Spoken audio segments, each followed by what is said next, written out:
nandito nga po kami sa 10th Avenue sa Bristol Motorcycle upang malaman kung ano yung mga features ng adventure bike ng Bristol Motorcycle kundi ang Venturi 500. At upang malaman lahat ng mga features na yan, kausapin natin si Sir Rene para i-assist tayo sa lahat ng mga kailangan natin malaman.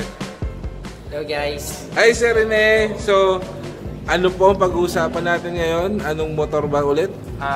Pag-uusapan natin today, total naman nandito kayo sa Bristol Motorcycles, yung bagong product ni Bristol Motorcycles. Meron na tayo ngayong adventure bike. Yun! Siyempre, itong adventure bike na to is a Venturi 500. Sir, balita ko, itong Venturi 500 isinali daw po ito sa Boss Ironman. 2020. Yes sir, bali tatlo yung riders namin na sumali doon. Una doon yung sa amin, si Sir J. Francisco, and then yung isa si Sir Brando Rosales, and then yung kilala ngayon na si Sir J. Mac. And yung displacement niya is 500cc.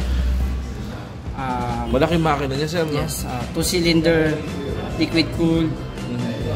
Yan yung mga ano niya. Yun yung makina niya sir. Yes, sir. So malakas talaga hatak nito sir. Masasabi natin malakas siya. Tsaka 48 horsepower. Wow! Dito naman tayo sa suspension niya is naka-KYB siya, inverted fork. Okay. And then yung sa brakes niya is naka-Nissan brake styles tayo with ABS. ABS po. Front and back sir. Front and back po. Wow. Ito yung liquid cooled sir, no? Yes, ito yung liquid cooled niya. Ayos. Sa 358, included na rin yung crash guard niya and hand guard. So sa cost na 358,000 po. Sa cost na. Sulit na yan. Included na po ito. Yes sir. Tsaka si crash guard. Crash guard. Ayos. So sir, ito pong adventure, nalalagyan din po ba ito ng packpack? Yes sir. Bali, just additional 20,000 pagka-purchase mo ng motor, one-time purchase lang yun sa ano natin, sa panniers and top box. Okay sir, so ibig sabihin 328,000 tapos pag nagpalagay ako ng top box, additional 20,000 na. Additional 20,000. Pwera biro yan sir. Totoo? Yes sir. Bali, kasama na siya sa pinoma namin. Basta pinurchase mo yung unit within the day, just additional 20,000 lang. 20,000, may top box ka na, meron ka pa dito sa magkabilang gilid. Yes sir. Sir, saan nyari yun sir? Aluminum ba yun sir, yes, yung box? Yes sir, bali aluminum pa rin. Wow! Diba? Not bad! Diba? At tapos 500cc pa. And that's customized po from Bristol lang talaga, para sa motor lang na to. Yes sir. And then yung sukat ng gulong niya is 150/70/17. Sukatin mo na kamay mo. Naka-Metzeler tire na siya. Uy, Metzeler! Ang aking brand, Metzeler. Jessa, hi. Kaganda pa nito sir, tubeless na siya. Tubeless? Yes sir. Laki oh. And well, it's given for an adventure bike, and spoke na rin po yung ano niya, yung mugs niya. Front and rear. Nice. Laki. Kaya-kaya niya for the back ride, no? Oo. Especially pag tinignan mo yung upuan niya. Sturdy. Hindi ba to uncomfortable sa pag inupuan? Siguro para malaman, pwede mo i-test. Pwede natin, yun nga pinakihintay ko eh. Buksan na yan! Alamin na natin yan. Diba? Ito yung mga dagdag features para makita natin. Okay. Anong meron dyan, sir? Dito sa panel natin, sir, makikita mo, meron tayong safe mode. Pwede mo siyang ilipat din sa sports mode. Sports mode. And then yung gear indicator, makikita mo rin dito. Okay. Fuel gauge. And then the odometer. Okay. Ayos. At ang laki nung screen niya, no? Kitang-kita mo talaga. Correct. Ang ganda, ang ganda. Minsan, hindi mo na kailangan tumingin sa kilos. Hindi mo napapatingin ka sa panel. Makikita mo din yung tayo. Kasan pa? Sir, ano to, sir? Sir, ano to? Ito pa yung mga special features niya. Sa cigarette niya. Okay, so ibig sabihin sir, parang car charging po ito. Car charger. And then meron din siya sa USB port. Oh, yung may USB port. Oh! So ibig sabihin, pwede ka din mag-charge. Pwede rin dyan mag-charge. Pero ba't na? Sir, high-tech ah. Yes. Wow!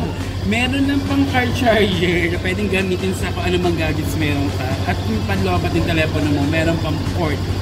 High-tech talaga itong si Bristol Venturi 500. Sir Rene, flex mo na yan. Pakita mo na. Pabukas. Ang ilaw. Wow! Balita ko, Sir Rene, may special function yung ilaw niya eh. LED light siya. Then, medyo targeted po yung ano niya. So, ito yung, anong mode to, sir? Ito yung ilaw na kaya pa siyang ito to full. Ano yun? Ito yun. Okay. Pag tinodo pa siya, yun. Actually, normal na ano lang dito. Okay. High beam. I-beam. So, ito yung ano niya. And then, sa signal light niya, Okay. sa left side. At ang maganda dyan, sir, nakahiwalay na siya, eh, no? Hindi siya yung nakasama sa motor. Plus yung tail light.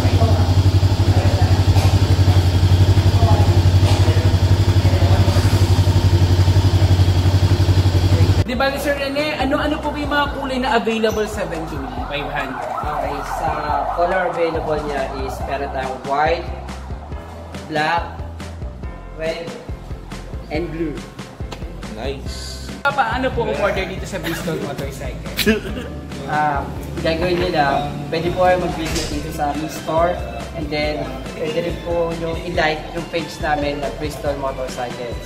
Perfect. Facebook page account, Bristol Motorcycle. And then, as usual po, ipa-flash po namin sa screen yung contact information, hours of operation, yung address po ng Operation store. natin, sir. Yeah. Anong araw po? We are open 8:30 a.m. until 5:30 p.m. Monday to Saturday. And then pag Sunday, 9 a.m. to 5 p.m.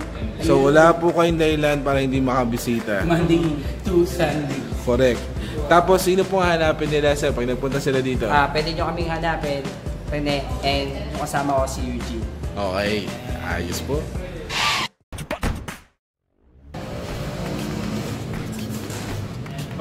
Total naman nandito tayo sa Bristol Motorcycle, but hindi natin i-flex lahat kung ano yung meron pa dito, di ba, Walo? Aha, tara na. Puntahan na natin yung class. Andar na. Ganyan. Oh.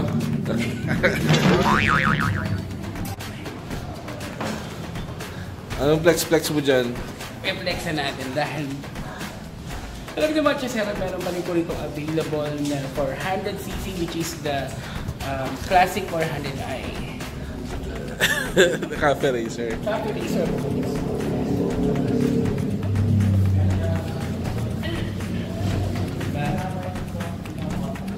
So merong classic, merong 400i. Available. Asan ba si sir? So Eugene, magkano po dito? 238. 230. Parehas lang po. Ilang cc yan, sir? 400. 400cc. Pero ito, Sir Eugene, kasama na ba to? Customized to. Pero sir, dito din ba yung customize? Ganyan yung order yun. Pero sa inyo pa rin ginagawa. Okay. Pero ito yung pwede nyo makita kapag nagpo-customize kayo. Pero sa Eugene, pasensya na. Kasi gusto ko talaga malaman ano po ba itong mga maliliit na nakikita ko dito. Ito yung mga pangbata ngayon. Ito yung isa sa mga bagong brand natin. Ito yung mga 50cc, 88cc, 125. May 150 rin tayo sa 190. Okay. 4-stroke. Yan, ito yung mga pangbata. Magkano yung ganyan, sir? Itong 50cc, 58,000. 58. Then 66,000. Then 125 is 72,000. Then 150, 180,000. 190, 138,000. Baka bisado talaga niya sa Eugene. Pero sa Eugene, natanong ko lang, ito ba mga klaseng 50cc na tayo nire-rehistro pa po sa LT? Bali ang nire-register namin po sa iyo, independent po sa cost kung gusto na yung paris. Pero ito po, 88cc above, pwede yung paris. So Eugene, isa na po. Ito po ang CC na to. Anong CC? 50. 50. Magkano po ito ulit, sir? 58,000. 58. Ito po, 66,000. 66,000 po ito. Anong ilang CC po? Okay. Then 125cc, 72,000. Then 150cc, meron po pa tayo, as well as hindi. Okay. Then 190cc, meron din, nasa 138,000. Okay. Parang bisikleta niya. Pero motor. Touring type. Race truck. Oh, sampa. So, mga gusto yung mga pambata, ng mga ama na gustong matuto yung bata. Ito. Yung mga starting nila. Ayos. Ang tawag po sa kanya start. Yeah. Naku, bukod YCF Philippines. YCF. Yan, YCF unit. Uy. Mga mabababang presyo pataas. Dito po tayo start kapag Okay. So, yung pinakamababa magkano po, sir? 3,800. Okay. Kasi sumunod, 4,500. Ah, may presyo. Pero Sir Eugene, kahit anong size, pare-pares na ng presyo. Yes. Ay, maganda. Diba, sa lahat naman naghahanap ng HJC, bawal ko sila dito sa Bristol Motorcycle meron.